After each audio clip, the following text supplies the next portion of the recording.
அனைவருக்கும் என் சீரன் தாழ்ந்த வணக்கம். நான் உங்கள் மா கவிபாரதி 7ஆம் வகுப்பு இ பிரிவு. நான் தற்போது உங்கள் முன்னால் பேச எடுத்துக்கொண்ட தலைப்போ நான் மாவட்ட ஆட்சியர் ஆனால் நான் அரசு பள்ளியில் படிக்கும் மாணவி. கர்ம வீரர் காமராசர் எப்படி கல்வி கற்க பள்ளிகளை உருவாக்கினாரோ அதே போலவே நானும் இலவச பயிற்சி மையங்களை உருவாக்குவேன்.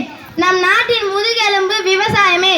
எனவே விவசாயத்திற்காக விழிப்புணர்வு மையங்களை உருவாக்குவேன்.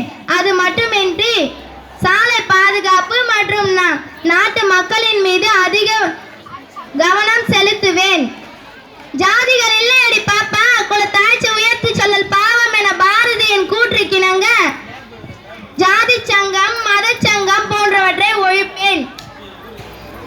ஊழல் லஞ்சம் போன்றவற்றை தடுப்பேன்.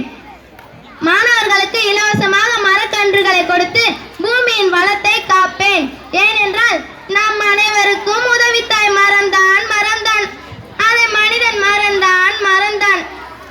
வாய்ப்பிற்காக காத்திருக்காதீர்கள். உங்களுக்கான வாய்ப்பை நீங்களே ஏற்படுத்திக் கொள்ளுங்கள்.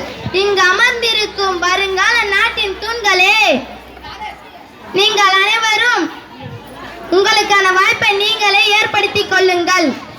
வெல்வோம், சாதிப்போம், சோதனைகளை துடைத்தெறிவோம். கல்வி என்பது மூன்றெழுத்து ஓவியம், உலகையும் மடக்கும் காவியம் என்பதை உணர்ந்து அனைவரும் கல்வி கற்க வலியுறுத்துவேன். முயற்சி என்பது முடியும் வரை அல்ல, வெற்றி பெறும் வரை. எனவே முயற்சி செய்ய தவறலாமா? நல்லதொரு பண்புக்கு நன்றி கூறி விடைபெறுவது உங்களது மா கவிபாரதி IAS. நன்றி, வணக்கம்.